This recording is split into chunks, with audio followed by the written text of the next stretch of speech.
जा रहा है, इसका सारा का सारा सहरा है तो मजलिस इत्तेहादुल मुस्लिमीन के रुकन पार्लियामेंट इम्तियाज जलील पे जाता है। ये जो शिवसेना के आमदार साहब बोल रहे हैं, ये उस टाइम कारपोरेटर थे।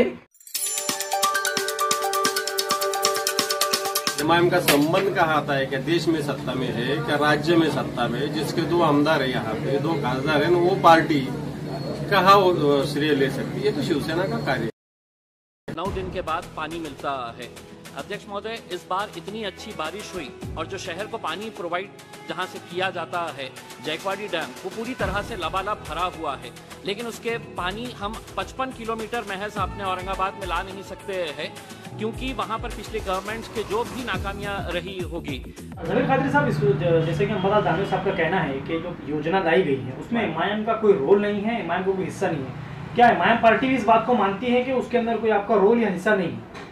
मेरे को तो बड़ा ताज्जुब हो रहा है कि वो शिवसेना के लीडर इस तरह की बात कर रहे हैं। आपको याद होगा कि 7 साल पहले, 7 से 8 साल पहले जब कांग्रेस की सरकार थी, उस पीरियड में कांग्रेस ने इसको मंजूरी दी थी, जब हमारी बॉडी भी नहीं थी एमआईएम की और हमारा आमदार भी नहीं था। उससे पहले इस पैरेलल पाइपलाइन को तो हुकूमत महाराष्ट्र ने मंजूरी दी थी और उसके बाद जो है तो कारपोरेशन पर कांग्रेस थी, एमआईएम का तो एक भी नगर सेवक नहीं था। उस टाइम इसको मंजूरी मिली, उसके बाद में बॉडी चेंज हुई और 5 साल तक हम कोशिश करते रहे कि तो ये पैरेलल पाइपलाइन का काम शुरू हो सके, लेकिन इनका हिस्सा नहीं मिलने की वजह से महापौर अपना हिस्सा चाहते थे, शिवसेना के एमएलए अपना हिस्सा चाहते थे, उस वक्त के खासदार अपना हिस्सा चाहते थे। औरंगाबाद यूटिलिटी कंपनी को ये काम देने के बाद भी जब इनको अपना हिस्सा नहीं मिला तो ये काम शुरू नहीं हुआ। और मैंने आज एक वीडियो भी देखा, उसमें एक साहिबा कह रही थी कि भाई एमआईएम के लोग हैं तो वो फला जगह चले गए थे। आपको बता दूं कि ये लैंड 7 साल पहले मंजूर हुई थी और अब ये जो मामला उठा है, पिछली बॉडी में इलेक्शन से पहले तो बीजेपी ने इसका अमाउंट बढ़ाई थी क्योंकि उनको इलेक्शन जीतना था, उसके बाद भी कोई काम करने के लिए तैयार नहीं था।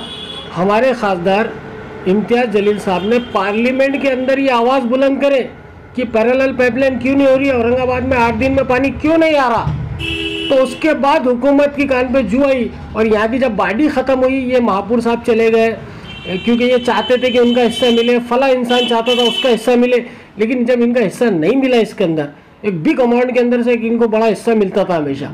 तो अब ये जो काम शुरू हो रहा है, ये सब इम्तियाज जलील साहब की कोशिशों का नतीजा है, मजलिस इत्तेहादुल मुस्लिमीन की कोशिशों का नतीजा है। हम 5 साल तक मुसलसल जीपी के अंदर ये कोशिश करते रहे कि किसी तरह पैरेलल पाइपलाइन का है तो काम शुरू हो सके, और काम शुरू भी हुआ था, लेकिन शिवसेना बीजेपी के कारपोरेटर ने वो काम बंद कराया। औरंगाबाद यूटिलिटी कंपनी को यहाँ से किसने भगाया? इन्होंने भगाए। क्यों भगाए? क्योंकि वो इनका हिस्सा नहीं दे रही थी।